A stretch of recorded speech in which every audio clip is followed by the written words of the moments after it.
Test 4. This is the IELTS listening test. You will hear a number of different recordings and you will have to answer questions on what you hear. There will be time for you to read the instructions and questions, and you will have a chance to check your work. All the recordings will be played once only. The test is in 4 parts. At the end of the test, you will be given 10 minutes to transfer your answers to an answer sheet. Now turn to Part 1.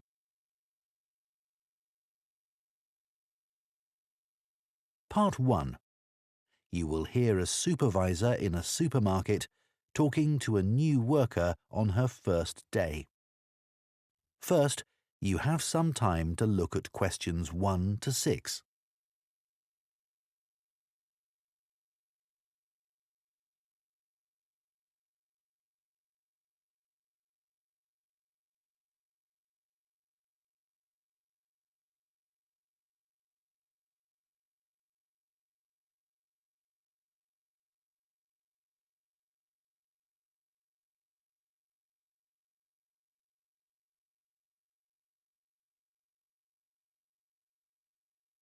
Now listen carefully and answer questions 1 to 6.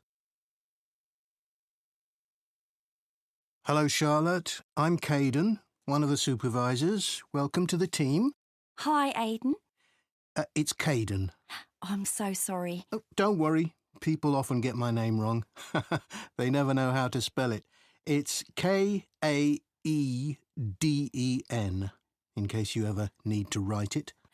I'll try and remember. So, there are a few practical things you need to sort out this morning. Then I'll show you what you're going to do today. The email I received said to go to the front desk to show my letter of appointment and pick up my badge. You'll need that for the staff room and other areas of the supermarket where shoppers aren't allowed.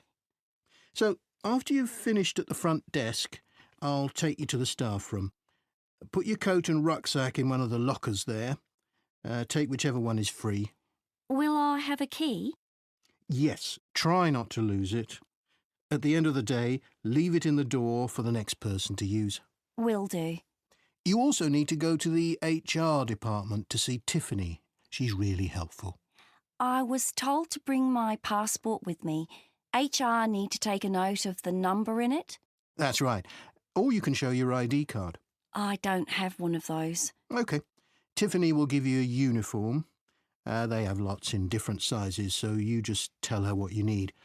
I won't come with you to HR. I've got to go and sort something else out. Problem with a bread slicer. Is the HR office near the staff room? The staff room's on the 1st floor, and HR are a couple of floors above that, on the 3rd floor. There's a staircase outside the staff room. OK. When you're finished with HR, come and find me in the bakery section of the shop. I'm looking forward to getting started. I'll just give you my phone number in case you can't find me. Have you got your phone there? Yes. OK. Ready? It's 0412 66 5903. OK. Done. Before you hear the rest of the conversation, you have some time to look at questions 7 to 10.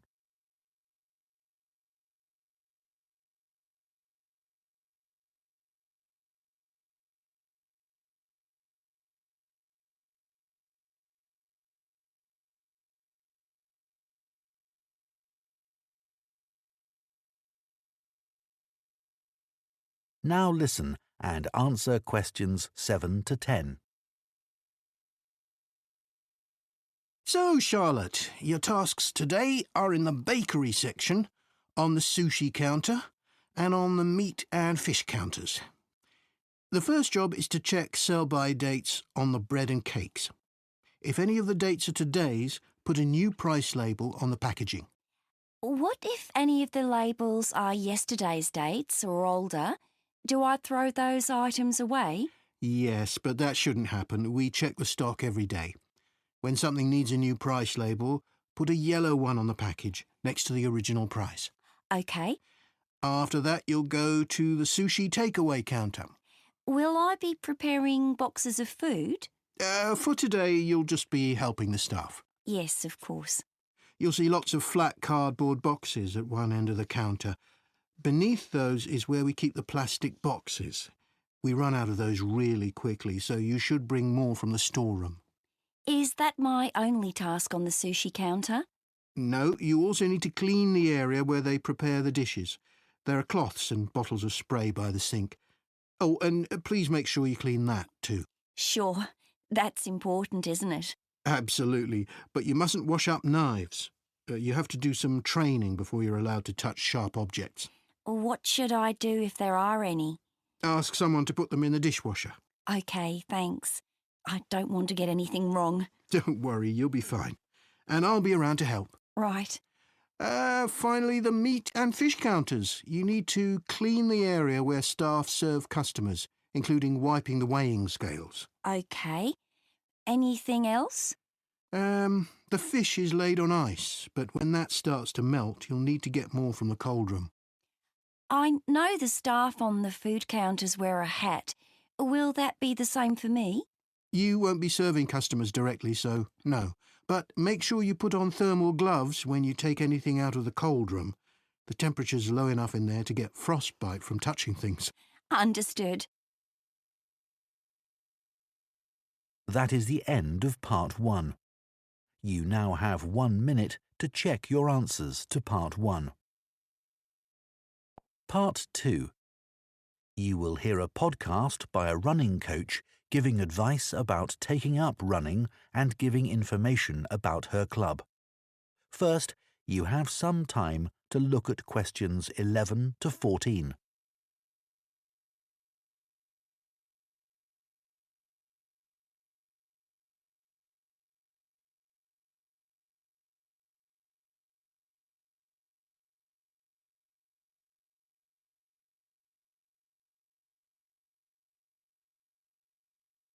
Now listen carefully and answer questions 11 to 14. My name's Liz Fuller and I'm a running coach with Compton Park Runners Club. Welcome to my podcast. If you're thinking about taking up running, I'm here to help. There are many training programs available online which aim to help people build up to running 5 kilometres. Some of them are great, and thousands of people of all ages are taking part in 5-kilometre races across the country as a result. People like them because they're easy to follow and don't push them too hard. However, they don't work for everyone, especially if you suffer from something like a heart condition or asthma, because they're aimed at people with average fitness and running ability. Another thing is that everyone is different. And if you have any specific questions related to your needs, there's no one to provide any answers. I have a couple of simple tips I always give to new runners. I expect you've been told to run very slowly until your fitness increases. Well, I find that can prevent progress. You should run at a speed that feels comfortable, but time yourself and try to run a bit faster each time. Listening to music can be very helpful. It takes your mind off things and helps your body get into a rhythm. I'd say that is better than running with a friend, especially as most people are competitive, and that's not what you want when you're just starting. I don't think the time of day is especially important. Some people are better in the evening, while others are morning people. But you need to be consistent. So aim to train regularly. Twice a week is enough to begin with. Before you hear the rest of the podcast, you have some time to look at questions 15 to 20.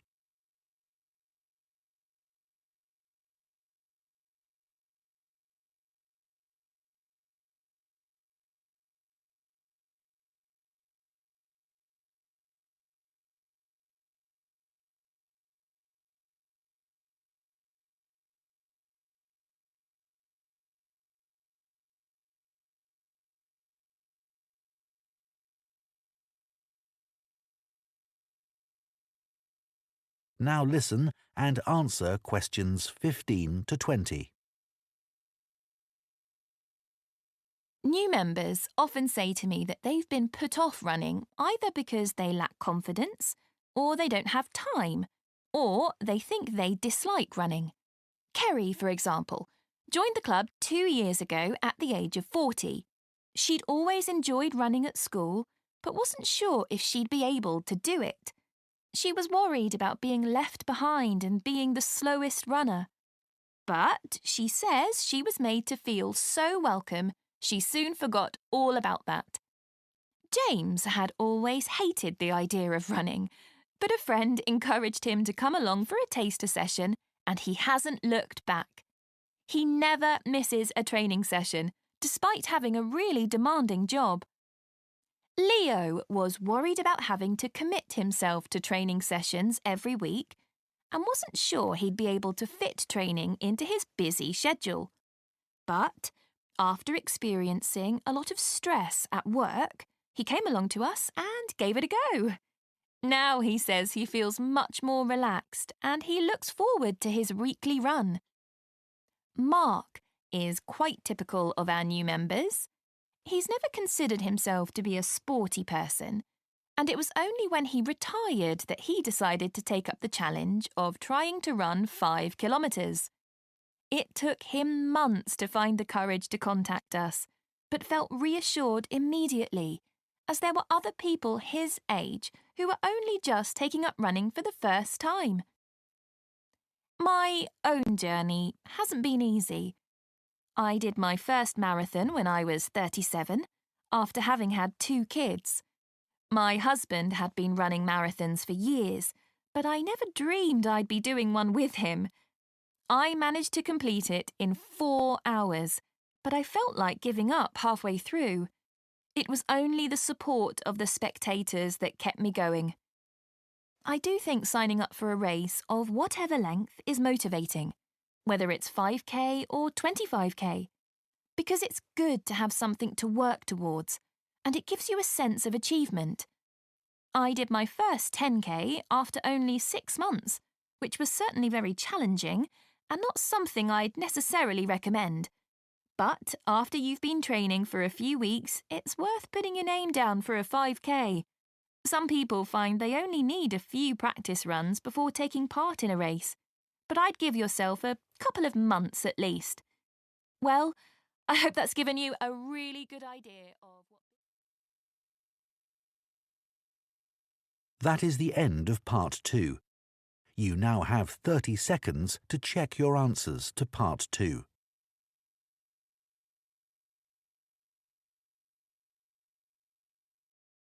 Part 3.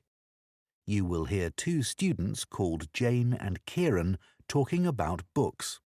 First, you have some time to look at questions 21 to 25.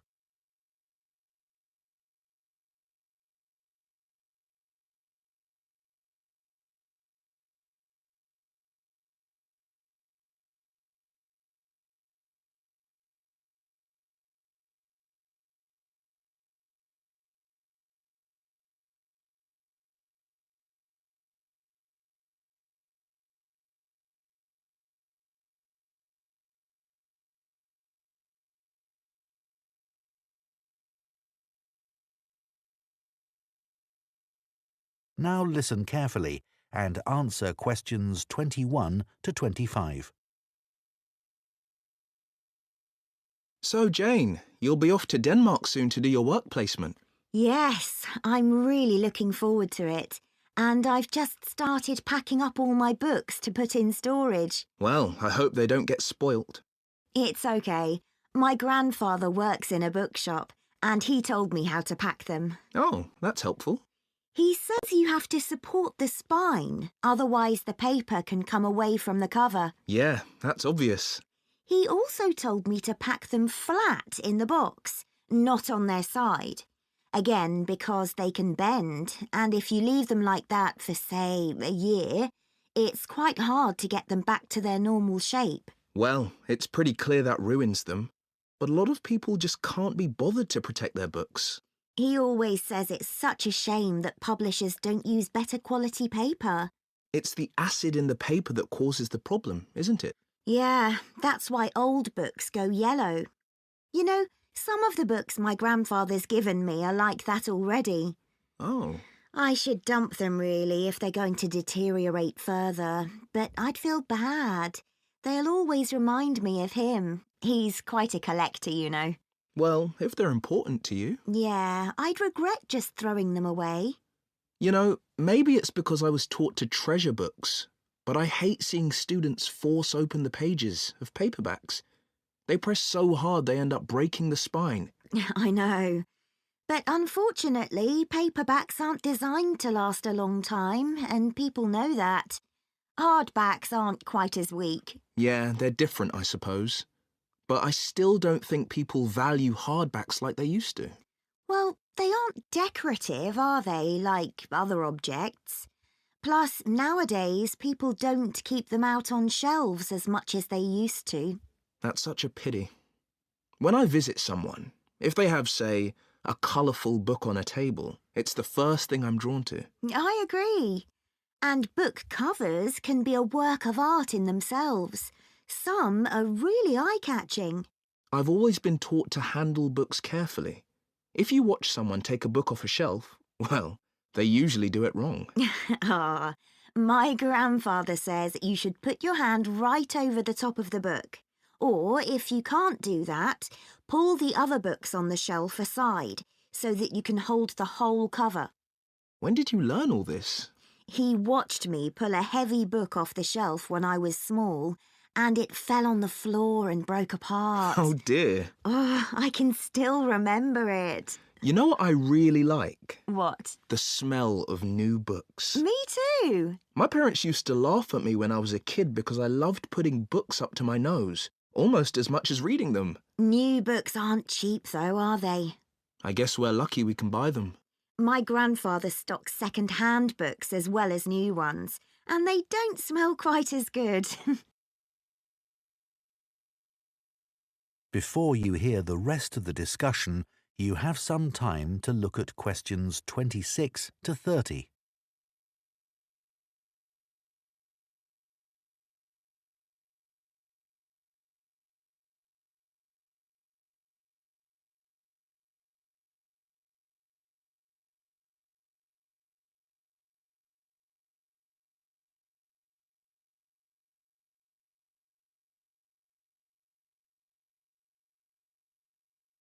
Now listen and answer questions 26 to 30.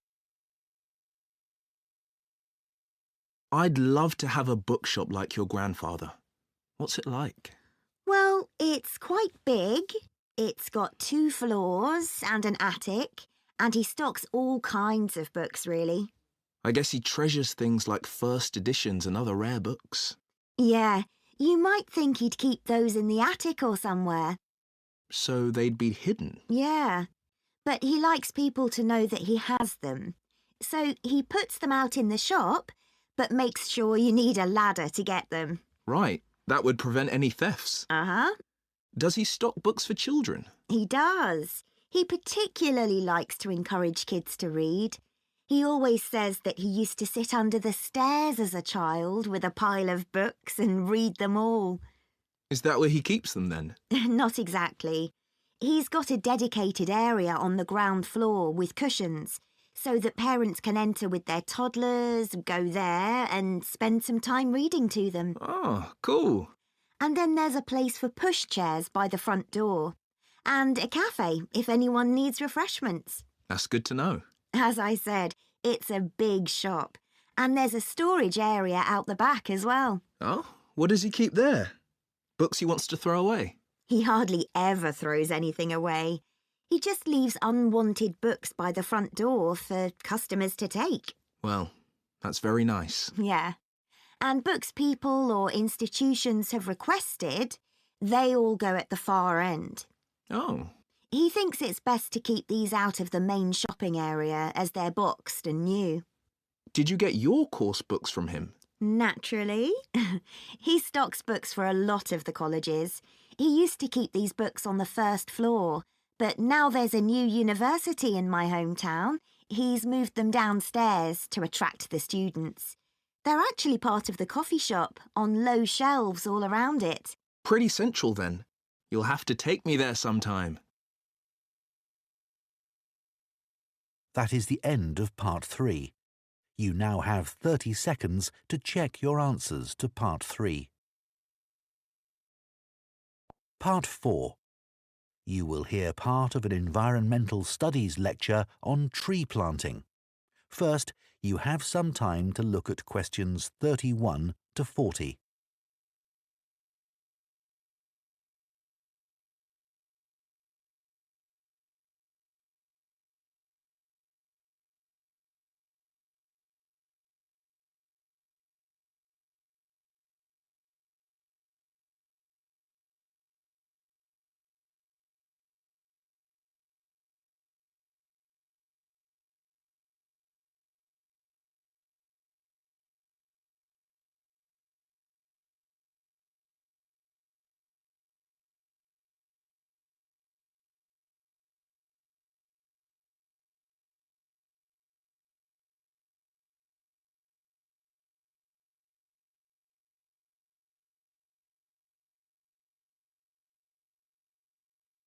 Now listen carefully and answer questions 31 to 40.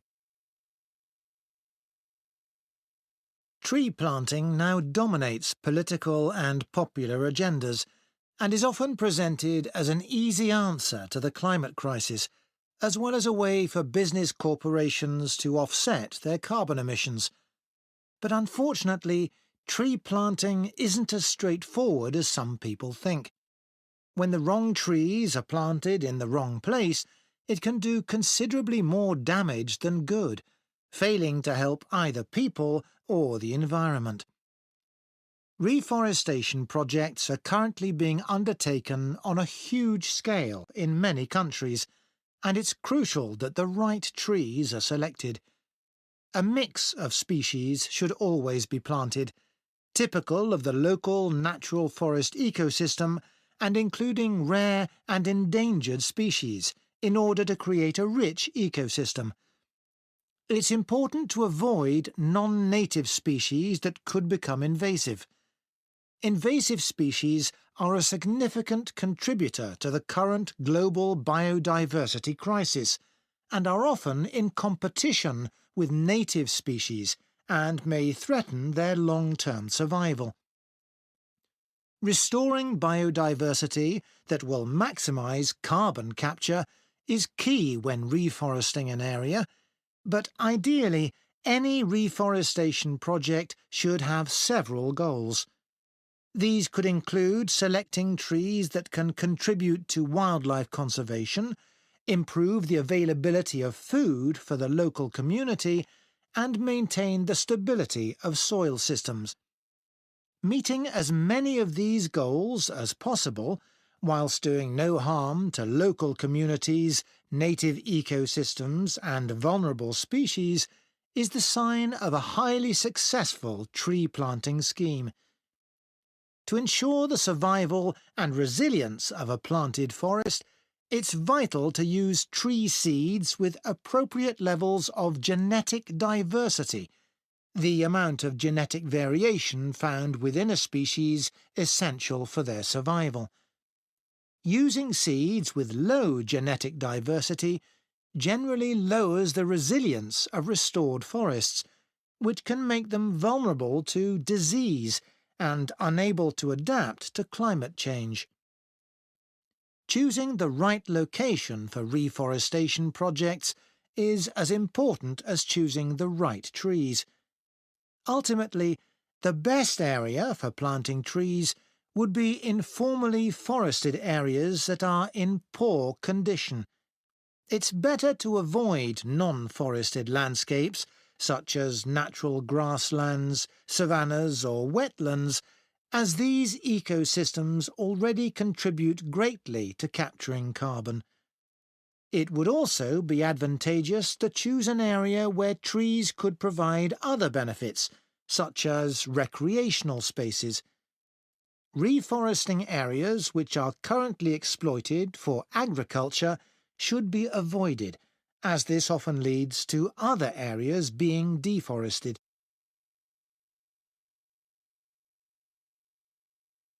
Large-scale reforestation projects require careful planning.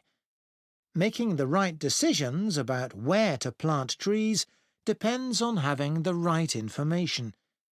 Having detailed and up-to-date maps identifying high-priority areas for intervention is essential.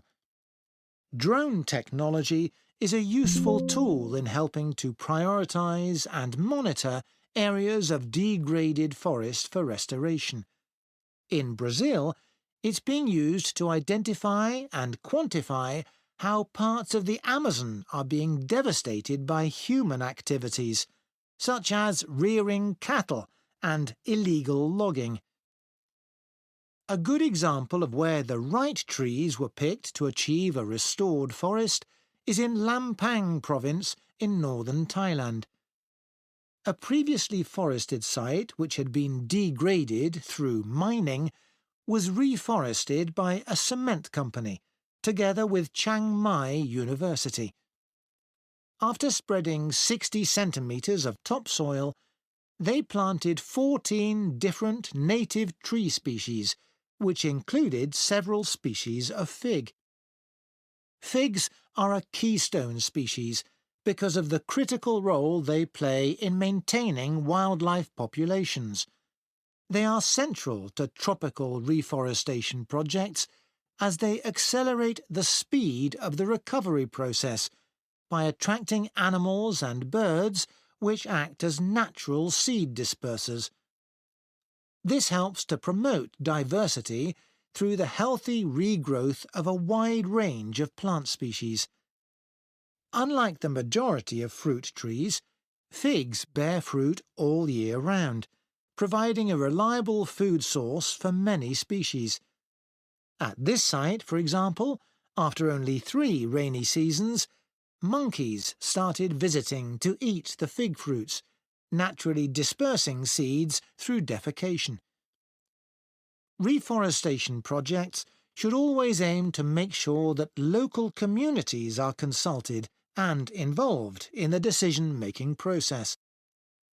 The restoration of mangrove forests in Madagascar is an example of a project which has succeeded in creating real benefits for the community. Destruction of the mangrove forests had a terrible impact on plant and animal life, and also badly affected the fishing industry, which was a major source of employment for local people living in coastal areas. The reforestation project involved hiring local people to plant and care for the new mangrove trees. Millions of mangrove trees have now been planted, which has resulted in the return of a healthy aquatic ecosystem. The mangroves also act as a defence against the increased threat of flooding caused by climate change. What's more, the local economy is more stable, and thousands more Madagascans are now able to send their children to school.